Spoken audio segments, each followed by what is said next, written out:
Ready? Shall we start or are we waiting still? Yep. Yeah, I think so. Yep. Tak.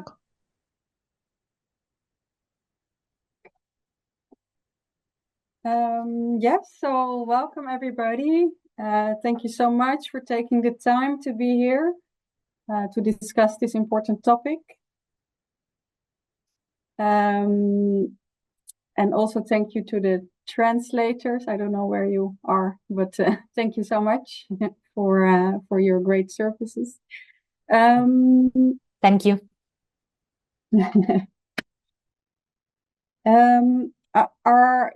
Do I have to share the PowerPoint, the Ukrainian one, or You will use your English presentation, and after we will translate for participant and we'll share in Ukraine. Great. Then I'll share mine. Okay. So I hope everybody can see it.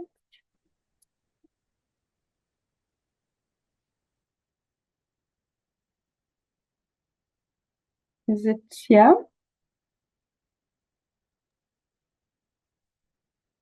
It is. Yeah? Yes, we can see it well. Sorry, but we see incorrect. It's not in the full screen mode, it is in the notes mode. So we can also see your notes. Like we can see the slide and the second slide. Then I share again. I think I first have to go to.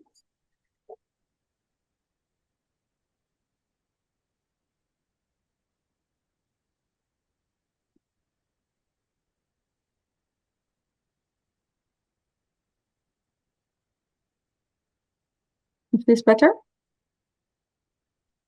Yep. Okay, great. Yes, so today we'll talk about mental health support for survivors of conflict-related sexual violence. I will first share a little bit about where I'm coming from and from what experience I'm having this presentation for you. So I'm a Senior MHPSS Advisor and researcher at ARQ International. I'm a psychologist, also a therapist working with survivors of conflict-related sexual violence and sexual exploitation, mainly in the Netherlands. But in the Netherlands, I work with people who come from all over the world, mostly refugees or trafficked people, including some people who came from Ukraine. At ARQ International, we offer mental health support and psychosocial well-being activities for people affected by war, disaster, and the aftermath of traumatic events. And what we do mostly is we support and train local professionals to offer these MHPSS services. And we have an ongoing collaboration with the WHO in Ukraine as well. And I think some of you may have spoken to my colleagues for the mapping of the MHPSS activities in Ukraine. And next to that, we will also be providing a series of webinars and trainings for technical working group members in Ukraine. Next to that, I'm also editor-in-chief of Intervention Journal, which I hope you all know is a journal that is focused on MHPSS in war and conflict-affected areas. And we publish field experiences, personal reflections on how to deliver MHPSS services. So a little outline of what I'm hoping to talk to you today about. So first of all, I will share a little bit about the context of, why does sexual violence increase in times of conflict? What is specific about it compared to sexual violence outside of conflict or war areas. Then I'll talk a little bit about responses during sexual violence. Of course, there's a broad scope of responses and also in the aftermath of trauma and sexual violence, but I'll try to be specific to talk about sexual violence experiences. And then finally, I will talk a bit about trauma-informed approaches in working with survivors of sexual violence. And I will definitely try to keep some time towards the end of our meeting as well, so that there may be questions. So we have my dear colleague Katarina, who will be moderating the chat. And so please, if you have questions while I'm speaking or after, please leave them in the chat and we will try to address as many as possible. And Katarina will make that selection towards the end. All right.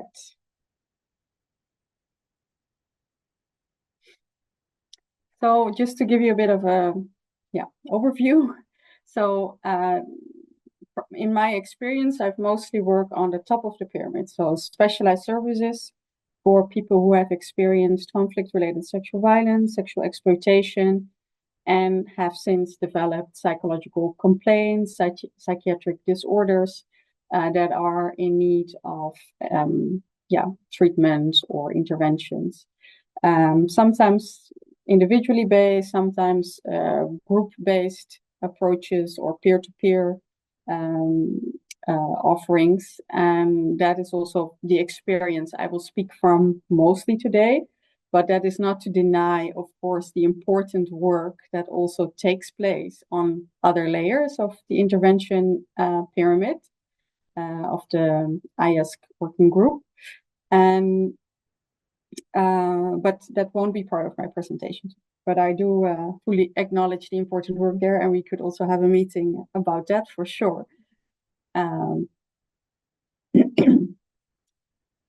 So maybe first, a little overview, like what do we mean when we talk about conflict-related sexual violence? So I think the most obvious one that comes to mind is, of course, the act of rape, forced penetration. So penetrating of one body part into the body of another person against one's will. But also other types of behaviors, actions fall under conflict-related sexual violence, and one of them is sexual slavery, exploitation, trafficking, forced pregnancy, abortion, enforced sterilization, forced marriage, and any other form of sexual violence perpetrated against women, men, girls, boys. And I think throughout my presentation, when I talk about survivors, I mean any kind of survivor. I think that's also important to mention. Anybody can be a survivor of sexual violence, and sometimes, I think we all as societies have maybe some projections of how a survivor of sexual violence looks like. But I think, it's also important to keep that open vision that anybody can be a survivor, women, men, girls, boys, and queer persons. So to go a bit deeper into what could be the possible causes of an increase in sexual violence during conflict or war, I would like to invite you all to contribute your ideas around that. So you see here a Menti code that you can use on the website if you go to menti.com and you enter this code, or you could scan this QR code. And just started. And then you could leave your thoughts there. So why would sexual violence increase during conflict or war? And just take a moment for people to respond.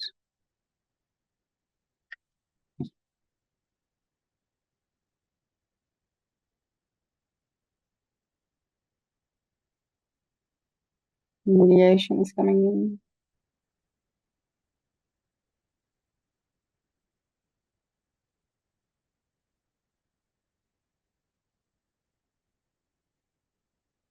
Something Ukrainian. Anger, revenge.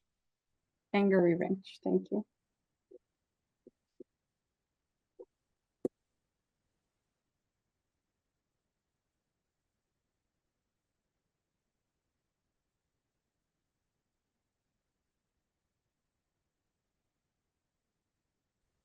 chaos. Chaos? Chaos. The fact that the perpetrator is not punished, so impunity of the perpetrator. Then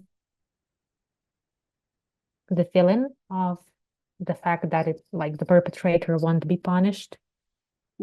Weapon. The support, search for support.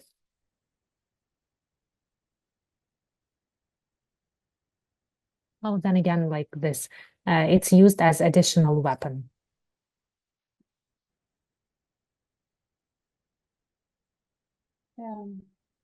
Oh. Yeah, so thank you. So as the answers remain to come in, I will briefly say something about it, because I think a lot of the answers are reflected here. And so what we know, of course, from previous conflicts or wars is that indeed sexual violence has played a very major part. I think even if you look into the history books, you can find war or conflict and sexual violence have actually always have that overlap. And maybe I think in the recent decade, it has really been acknowledged as a weapon of war, or has really come to the forefront more as an important topic or an important experience that needs to be addressed or talked about. But actually, if we look back, it is actually always been very integrated into war tactics. And why? So yeah, you have already mentioned some important parts. So there is usually in areas affected by conflict or war, there is this what's called like a state collapse.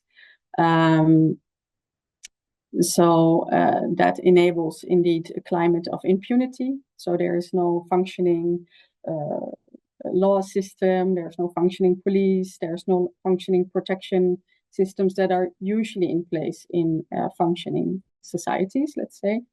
Of course, informally, those things might still exist, but not up to the level that is needed to hopefully, in some point, at least mitigate the risk of sexual violence.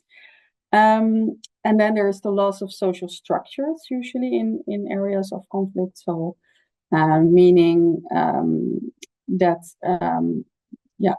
for instance, adolescents might be more vulnerable because parents are displaced or a father is at the front line.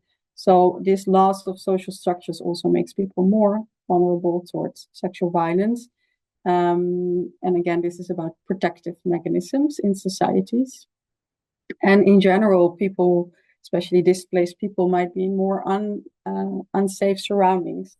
So when you have to flee your home, or when you're living in a refugee camp, these are more unsafe settings where sexual violence and actually all types of violence are more likely to occur because of your position of vulnerability. Then, of course, war and conflict also causes poverty and makes people more vulnerable to be taken advantage of, including sexual violence. Okay, I think we have the responses here. Sorry. So in that way, sometimes sexual violence can also be seen as an exacerbation of the conflict. So when we talk about conflict-related sexual violence, what we often see is the perpetrator is affiliated with a military or rebel group or part of the dominant political, ethnic, religious group. And the victim can be part of a persecuted political, ethnic, or religious group, a minority group. So the minority group is actually displayed in this act of sexual violence. And if there are pre-existing inequalities, so that can be around gender, about male-female relationships, but can also be around other marginalized populations, such as LGBT identifying persons or other sort of minority ethnic groups, these inequalities that were pre-existing to the conflict can actually be exaggerated during times of conflict. And because of that, more violence and sexual violence might take place against these marginalized or unequal populations. Yeah, and I think you have already mentioned this. So, yeah, sexual violence is an ideal, and I definitely put this in quotes, ideal. Nothing is ideal about it, but it serves as a very effective weapon of war. Because it has, so I mean, a weapon of war is something that that weakens the enemy, it weakens the other party that you're fighting against, and sexual violence leaves immense physical and psychological scars that are often invisible but very present. It is a weapon that doesn't need material in that sense, so it's easily applicable. It instills fear. Just even the thought of experiencing sexual violence causes fear in women, causes fear in families. So it is a way to exert control over a certain group. Even the rumor of sexual violence has that power, let alone the act itself. And that and the actual sexual violence destroys societies, families, marriages, and people's lives. Because it really goes into the fabric of trust and scars that one cannot usually not so easily speak about. So I said like low cost, high impact, and then there's also the risk of pregnancy. So even if there is disarmament, ceasefire, usually the sexual violence still continues. So it's weapons down, but this particular weapon of war is still ongoing, usually in times of ceasefire. And the blame, which unfortunately is the case for most sexual violence, but also for conflict-related sexual violence, is with the victim. So the victim is getting the consequences of stigmatization, marginalization within their community, usually, hopefully not all the time. Okay.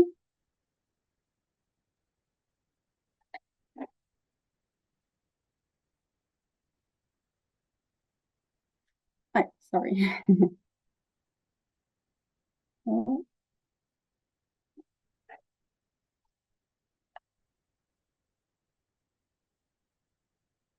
Having a hard time. Yes. So next up, I want to go a bit into the topic of what is the experience like. So we go a bit more into the internal psychological process that a survivor goes through while experiencing the sexual trauma. And why we discuss this is to really give you a bit of insight in what it is like to experience sexual violence. So we can, as helpers, as professionals, also address this better in our practice. And to do that, I will share with you a video, which I hope is going to work, from an impala, like this kind of animal in Africa, usually, who is being attacked by, I think it's a leopard type of animal. And from there, we can really see what a trauma response looks like in the body. And especially a trauma response where the victim, in this case, the impala, is not able to fight back, because an impala cannot fight with a leopard. And I will shut the sound, because the sound is horrible.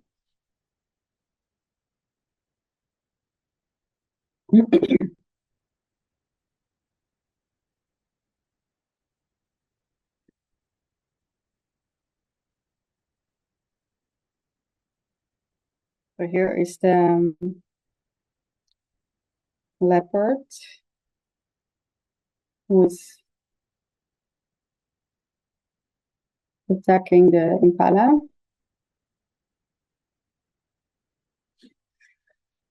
And then, oh yeah, this hyena is coming, so that scares off the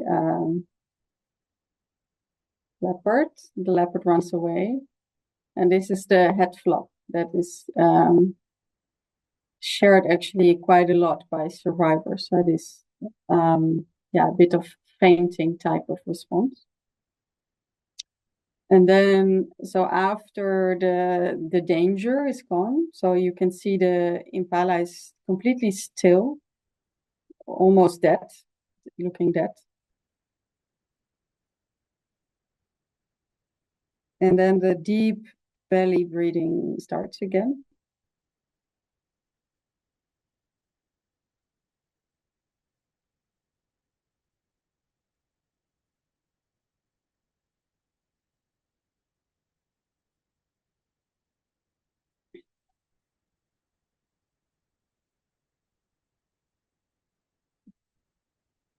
It's a very, and this is something that a lot of survivors also talk about, is the shaking. And it's actually also a technique sometimes used in therapy, is this shaking. Like, and we have this expression in English, I don't know if it works in Ukrainian, but it's like shaking it off. And then the impala is running around again. So it was completely almost dead-like, paralyzed. And then, so it's going to repeat. And then is fine again. Let's see what I can continue.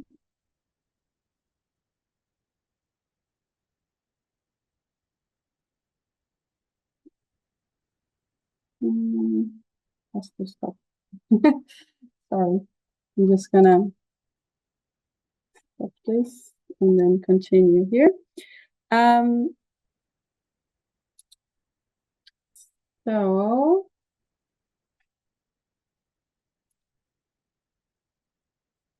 yeah, I see somebody has already shared something for the next slide. Yeah, so indeed the question on the next question on the Menti is about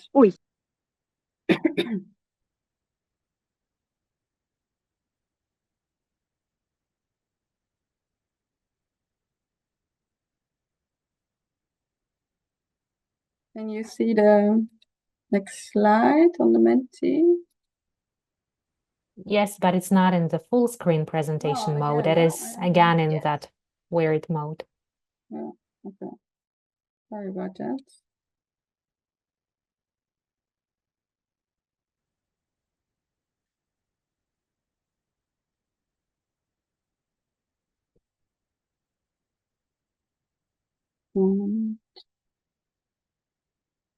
Stop that.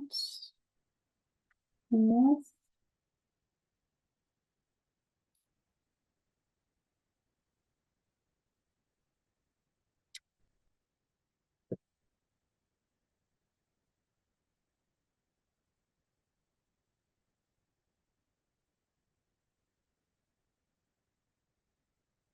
So maybe you can go ahead if you've been using the Menti. I think the next question should appear there.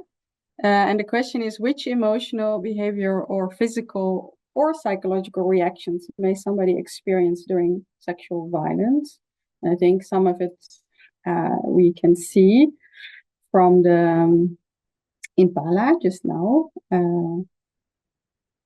But I think you may also have something to add to that.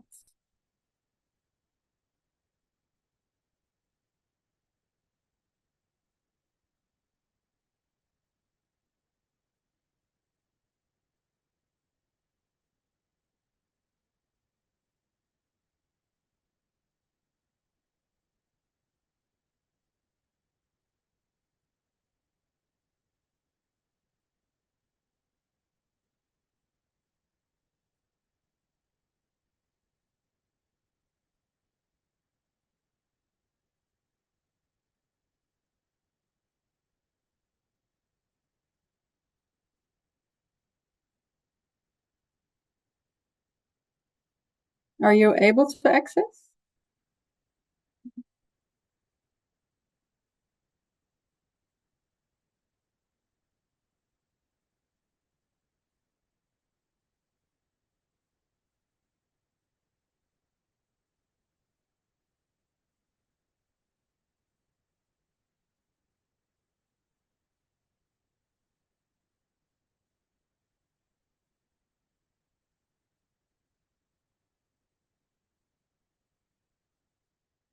So helpless and angry.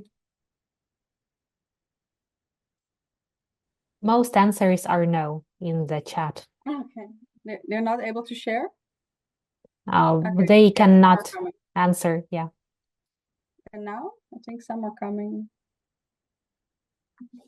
Well, freezing, only one answer. And it's still in that half format. Really? Yeah. I don't know why. No, we'll leave it like that. Okay.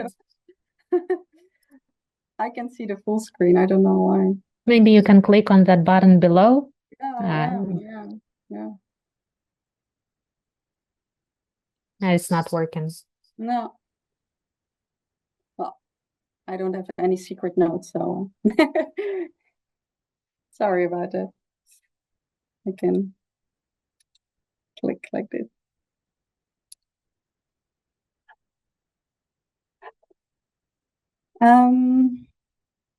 Yeah, so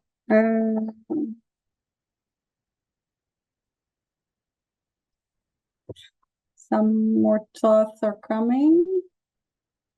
Thoughts or reactions. I saw obsessive thoughts. So it is like freezing, tremor, shaken,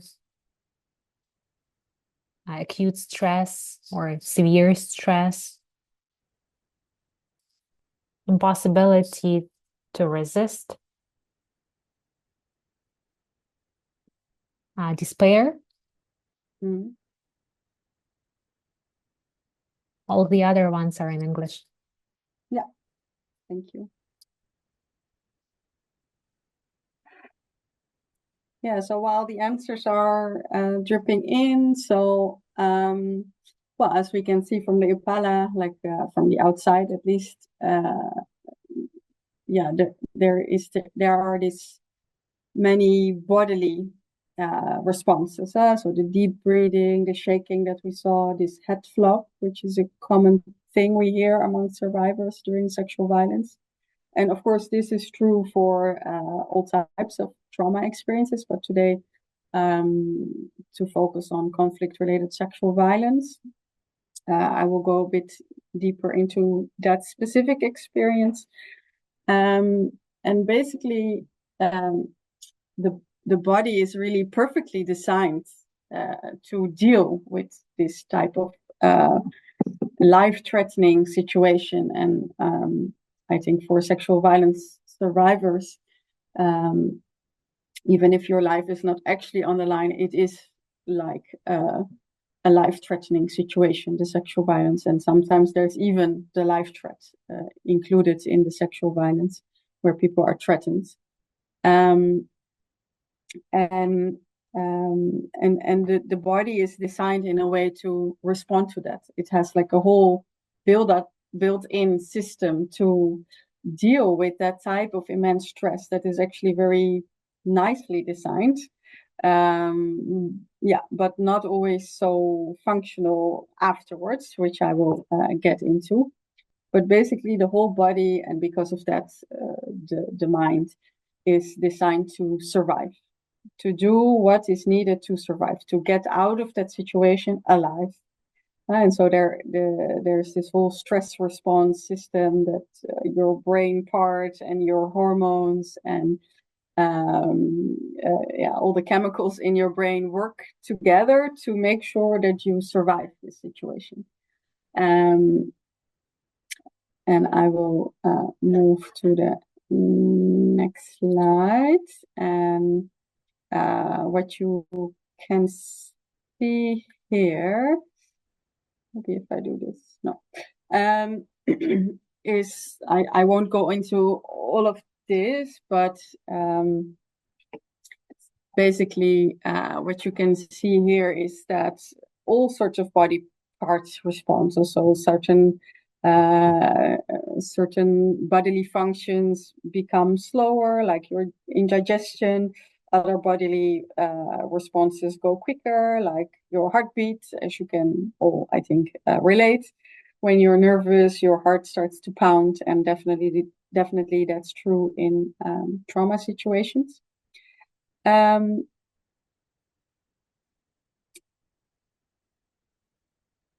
And then I think, so it's to say it's a normal, instinctive, automatic, so that means you have no control over it, physical reaction, so bodily reaction to an abnormal situation. And like not me, but people who've made the theory around this phrase it like that also as a way of how to present this to survivors. Because people might be shocked what their body is doing. Even this impala, it might look very strange. Like, why is she breathing so deeply? Why is she shaking? What is this strange behavior? And survivors can have that same evaluation about themselves, like, why did I respond in such a strange way? And that's really an important part of the approach, is to really normalize, to say, well, this is a perfect bodily response, perfectly designed to help your survival. And I think many people have heard of this fight or flight or freeze reaction of the body, and that is, I would say, nice theory. But in the case of sexual violence, usually it doesn't really work like that, I would say. So fight, usually not an option. So when the situation occurs for sexual violence to happen, it is usually already in a situation of a power disbalance in any case, but definitely for conflict-related sexual violence, like I explained before, there is like a dominant military or some other person of dominance against somebody that is maybe in that situation not so powerful, is not able to fight back. And that is the exact reason why the sexual violence can take place, because there is this power disbalance.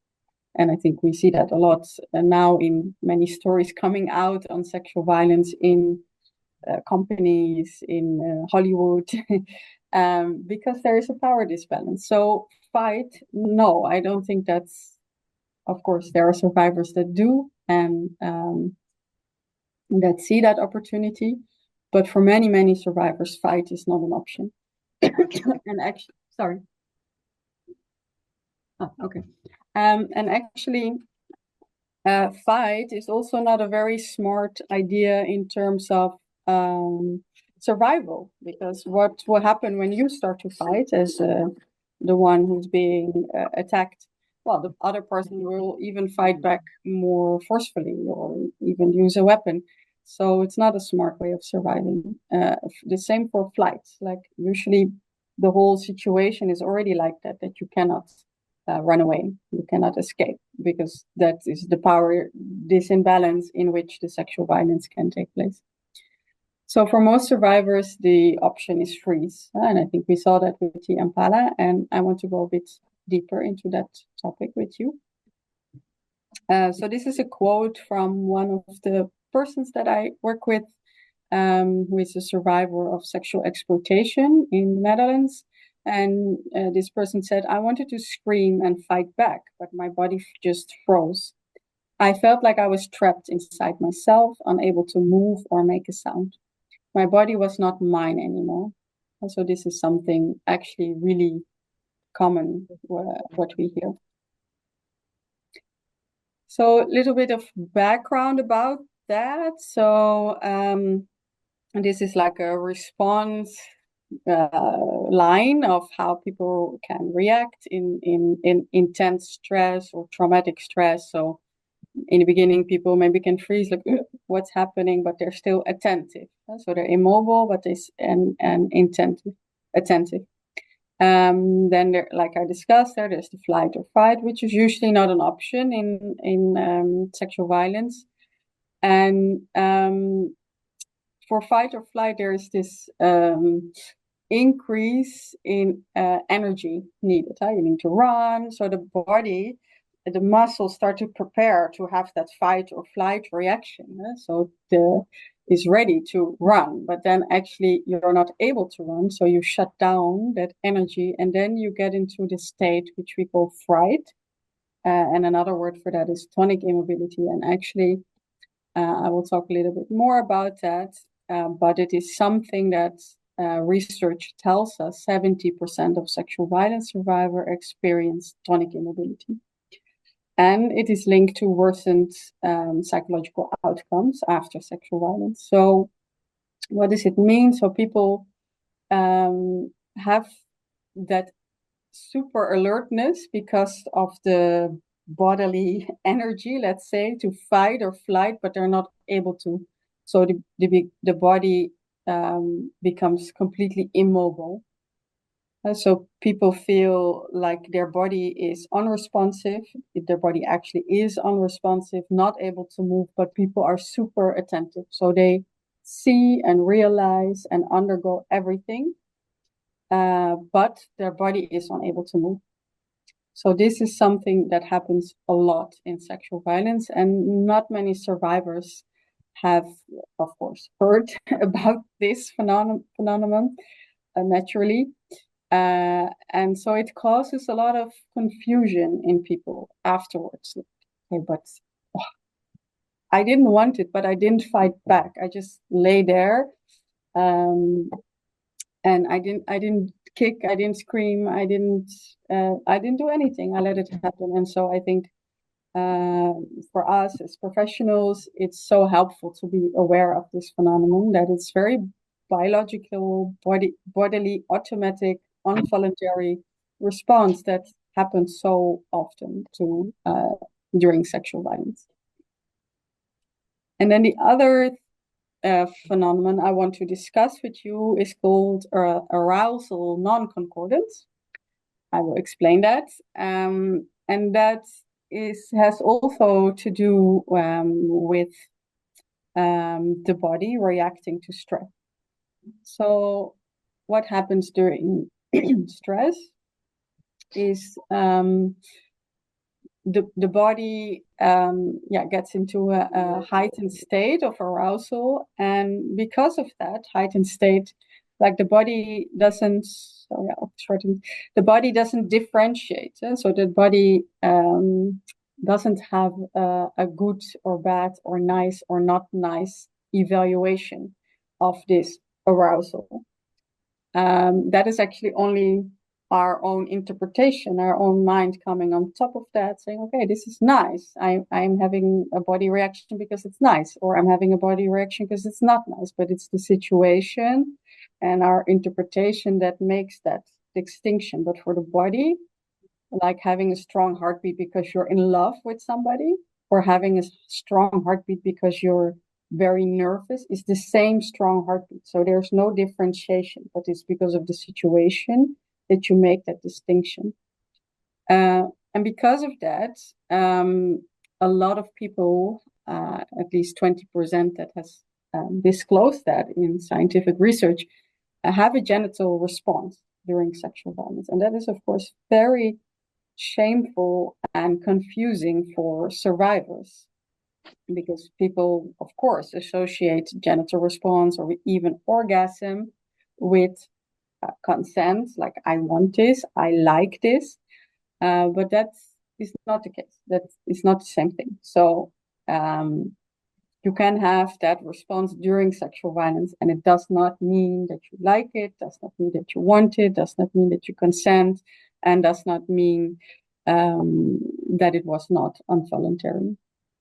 So yeah, these two things is something that is very specific to survivors of sexual violence, and that have a taboo around them, of course. So then, sorry, I come into this point of why is this important? Like I said, these experiences cause confusions, shame, guilt in survivors. Like I explained, of course, the average person doesn't know about this phenomenon, and because of that, people are really confused afterwards about how their body reacted, and maybe misinterpret what happened. So therefore, the psychoeducation, when there is that report to talk about these things, is important, and also to make sure to avoid victim blaming, well, why didn't you fight back? Like these kind of statements. Yeah, actually, because people were paralyzed. That's why they didn't fight back. I just want to quickly go to my colleague, Katarina, if there are any questions. Oh, some people can't see the slides. I don't know what's happening with the slide today. Sorry about that. Katarina, is there any question?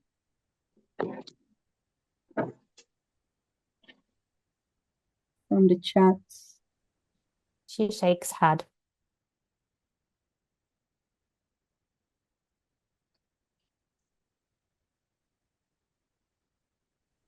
Okay, so if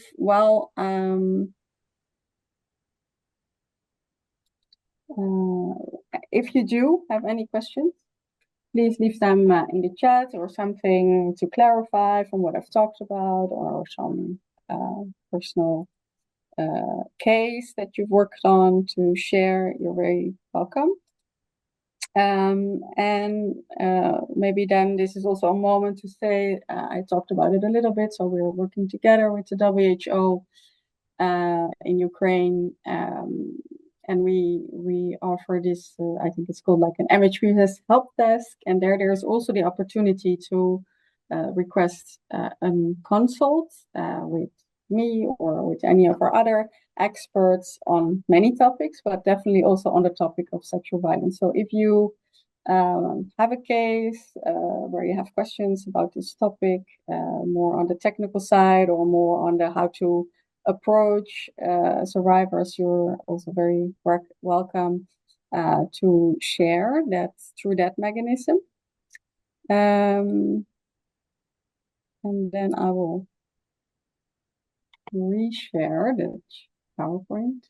Maybe Katarina, there is a question about the record of this lecture. When will it be available? The translation? The record, the recording. I don't know. I think Sergey will be the best one to talk about it. Oh, yeah. Katarina is having much better luck than me. So maybe you can go to slide 21, Katarina. Please stop me. Sorry? Please stop me when it's 21. Okay, yeah, no, so further. I think there is a question in the chat. When is good timing for exposure of traumatic event? No, Katarina, you have to go back. back. Yes, stop. One further. Yes. When is a good timing for exposure of traumatic events? That is a very big question. So I will take it two ways. So officially, after, it's a really difficult question because, okay, let me start. So there are some studies now that actually advocate for doing, for instance, EMDR right after the trauma. So they have some positive results in also preventing PTSD, but it's still, let's say, experimental research going on, where people, we have these one-stop centers in the Netherlands, people immediately, like, у нас так быстро закончилось, быстро сейчас пролетает. Я говорю, вам надо тревожный снять для начала. Я говорю, и прописать, выбрать то, что мне нравится, что бы я хотела делать, что бы я могла делать, что бы я делала. Now everything is okay. It was just an accidental unmuted microphone. Oh, okay. I thought it was a question. Yeah, so you can, so that's one way of approaching. And then the other way is like for the PTSD diagnosis after a traumatic event, there needs to be like 4 to 6 weeks to establish a diagnosis, and then afterwards to start the exposure. But I think just my short answer will be any time is the good time. And the most important thing is, I think, this quote that is here now. So no intervention that takes power away from the survivor can possibly foster, it says here her, but his, her, them recovery, no matter how much it appears to be in the best interest. So what it means is the survivor has to be ready to do the exposure therapy. So when is the person ready to talk about it? And it can even be after 20 years. So the timing, like from our side, can be, I say, any timing, but the timing from the survivor's side has to be really, clear. Protocols, interventions, trainings, and I see there Samantha and Nicolina, are both asking about that. And I have put at the end of my PowerPoint, I've put some guidelines. Also, the WHO has a really great guideline on response. And there are many, and they are at the bottom of my presentation, so you will be able to access the links. And then next to that, as part of the WHO ARQ International collaboration, we will also be organizing some more in-depth training on how to respond to conflict-related sexual violence. And I think that will happen somewhere in 2025. So please also, keep keep the newsletter about that in mind. Is that all that? I think there are still some Ukrainian questions. Maybe Katarina, or the translator. Well, there is from Olha Vaherina, but I'm not sure. Like, hello, colleagues. Thank you for the materials. I could see the video about the animal, and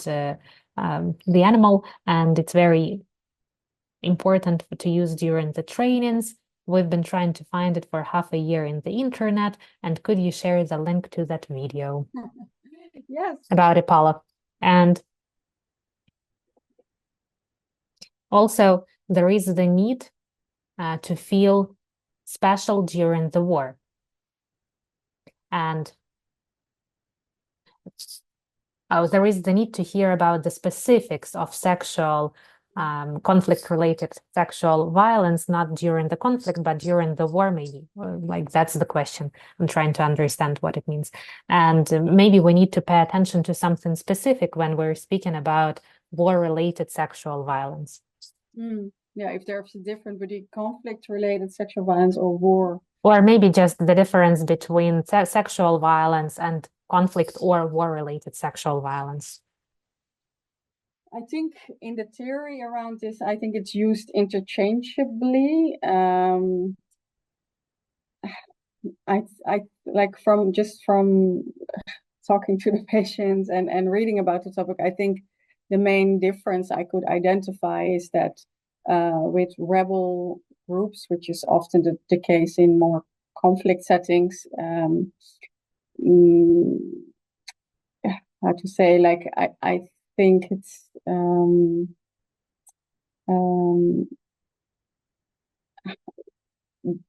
I think the weaponized approaches is a bit different. So and I think that's a bit different from maybe military applying sexual violence.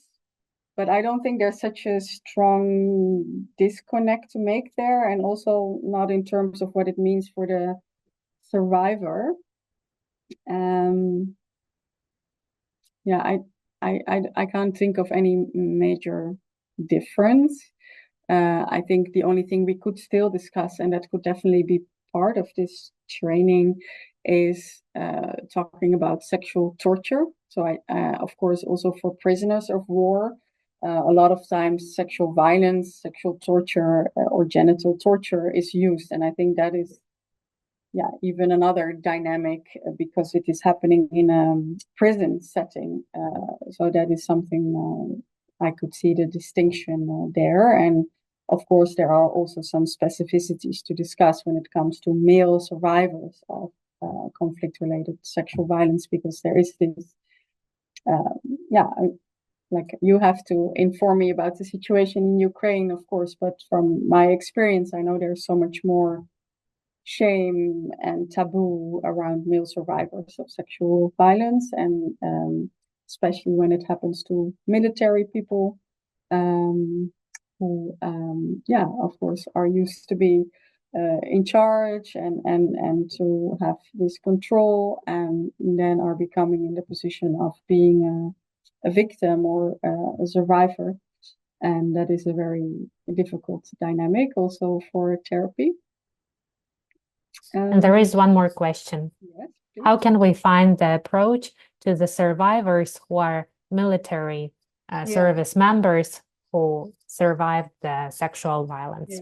Yeah, and that goes a bit into what I just said, and I think it's definitely a more, how do you say, like more sensitive topic to go into. I think it's a sensitive topic for all survivors, but of course there are complicating layers, I would say, for some, like I said, male, and definitely also for the veterans. So I think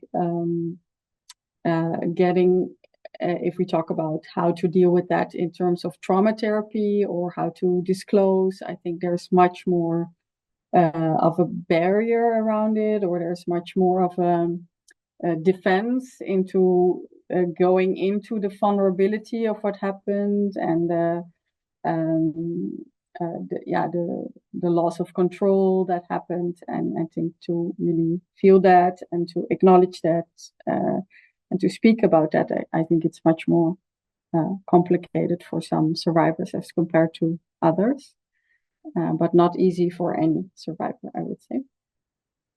And then I see a question, where is the information about the training? I think Sevi can answer a little bit about it, but I suppose it will be shared through the general channels of communication for the technical working group members.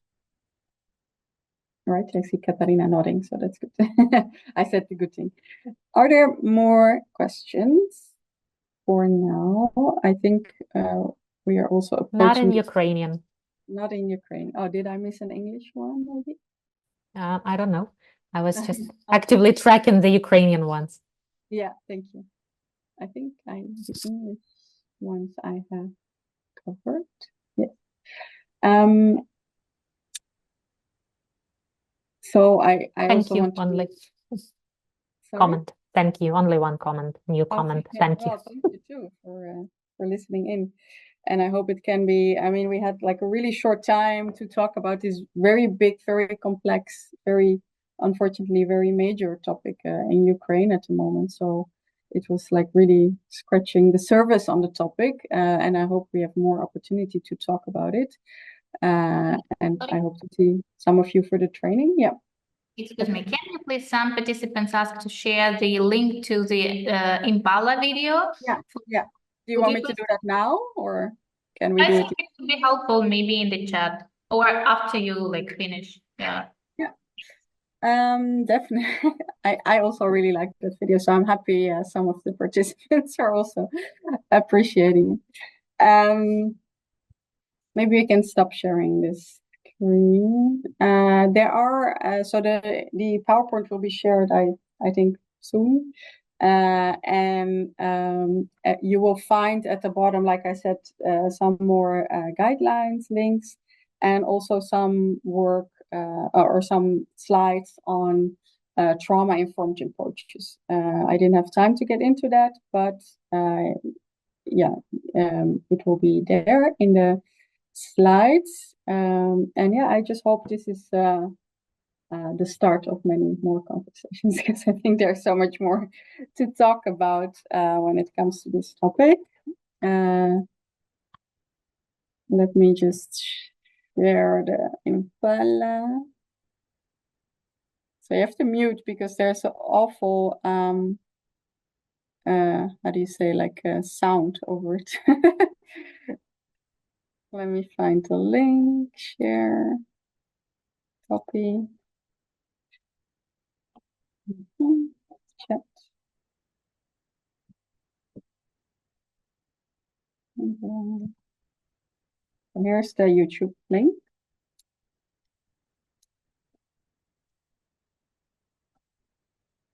Yeah, I have sometimes to stay a bit later, so I'm happy to do that for anybody who still wants to have some questions.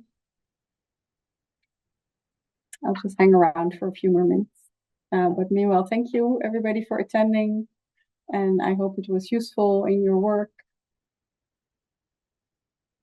And I look forward to meeting more of you for a longer discussion.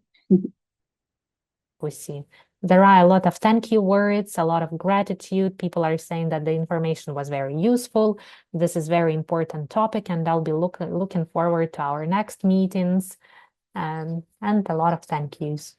Oh, that's very welcome. Very welcome. It's kind of how do you say, like a challenge to make a PowerPoint for so many people that you're not seeing face to face. So I'm happy it matched your that it is relevant for you. I'm very happy to hear that.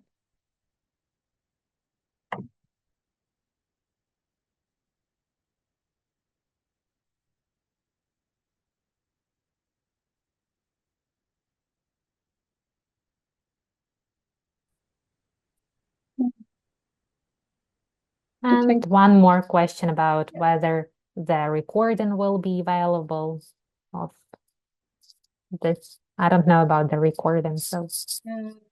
Sergey, can you take that question? It's if we say about record. Давайте я українською скажу. Да, якщо ми говоримо If we're про speaking about recording of this meeting and the presentation, we plan to share the recording to everyone who registered for this meeting, for this training. Everyone will receive the recording and the presentation. It will be both in English and translated into Ukrainian. So once we finish the Ukrainian translation, we'll send all the materials to all the participants. Super great. Thank you, Seni. It's a great service. Yeah, thank you for organizing as well, Seni, and also to the translator. I still don't know where you are, but somewhere. I am here, translator Svetlana. Thank you, Svetlana. Thank you so much for your kind words. There, now I see you. Yeah. Yeah. Thank you. Всім дякую. Гарного Thank вечора. you so much. Have a nice evening. All the best. Take care. All the best. Be safe. Бувайте.